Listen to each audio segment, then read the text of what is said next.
A day in the life.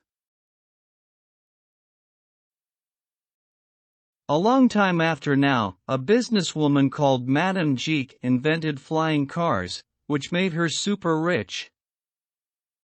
Her brand was called Feather, and sales were racing off the chart.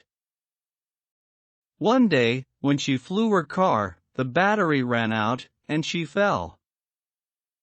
Down and down she went, for what seemed like 1,000,000,000,000 years. Suddenly there was a great boom and Madame Jeek realized that she hit the ground. She had expected it to be in front of the candy shop shown on the sat-nav when she started falling. But when she opened her eyes to check, it was a strange place. "Ah," a voice boomed. "We have waited long for something to fall out of that portal. Come, strange outsider." She sat up, climbed out the emergency escape hatch, and had a good look around. What? Everything was the other way around. She had a walk around, and once she crossed a road, she got into trouble. In her world, people crossed it green, but here people crossed it red. Of course she didn't know, so she went on green.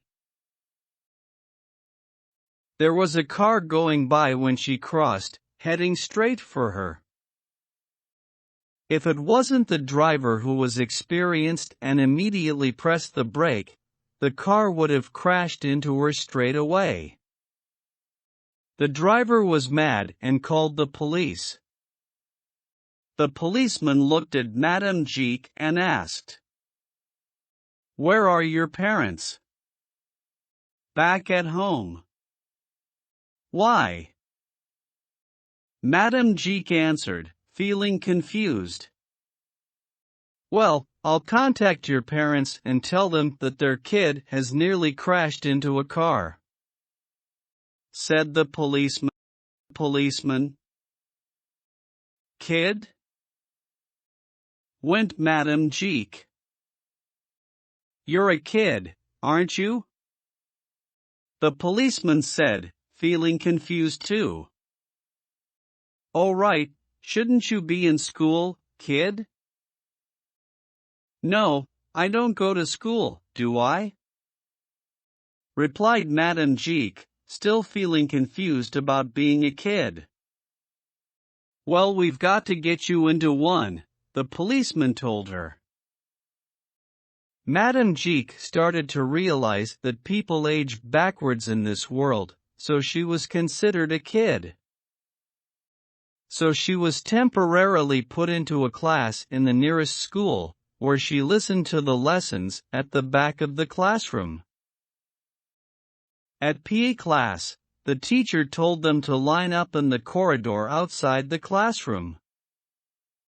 She put her hands into her pockets because it was a bit cold. "No pockets when lining up," grumbled the teacher.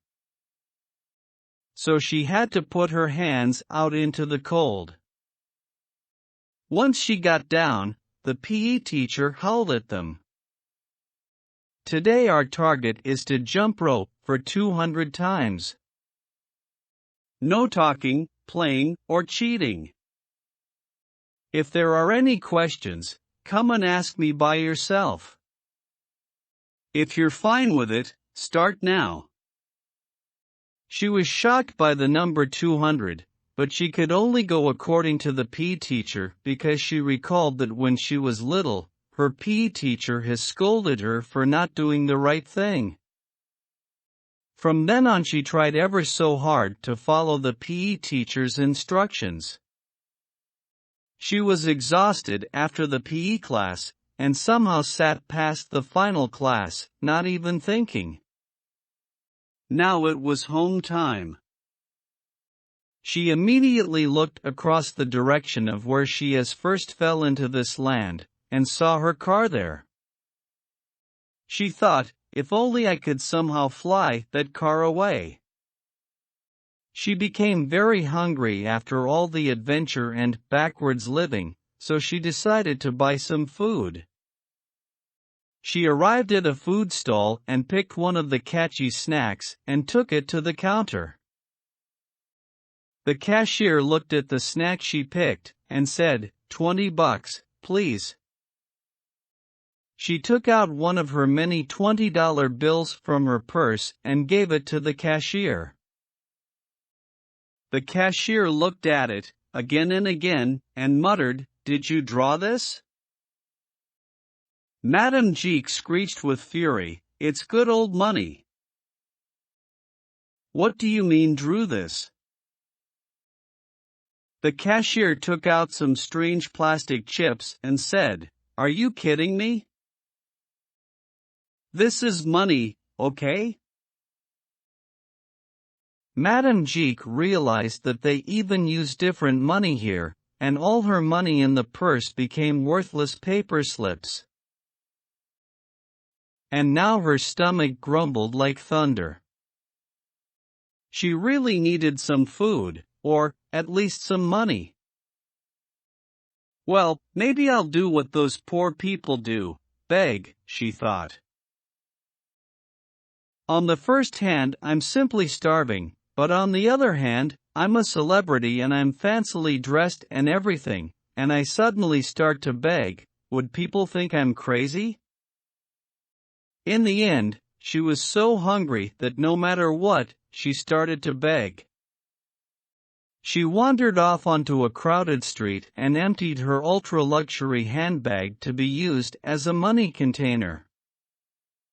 Only a few extremely careless people dropped some plastic chips to such a weirdo. She finally managed to buy a tiny box of cookies and ate them at lightning speed. Suddenly, she heard a deafening thump coming right from where her car fell. She looked across, and saw Mr. Smith, one of her best friends, fell in too. "Hey Jeek! Didn't know you would be here," boomed Mr. Smith's voice. Madame Jeek ran across to Mr. Smith and asked, "Did your car malfunction too?" "No, I just accidentally clicked the drop button," said Mr. Smith.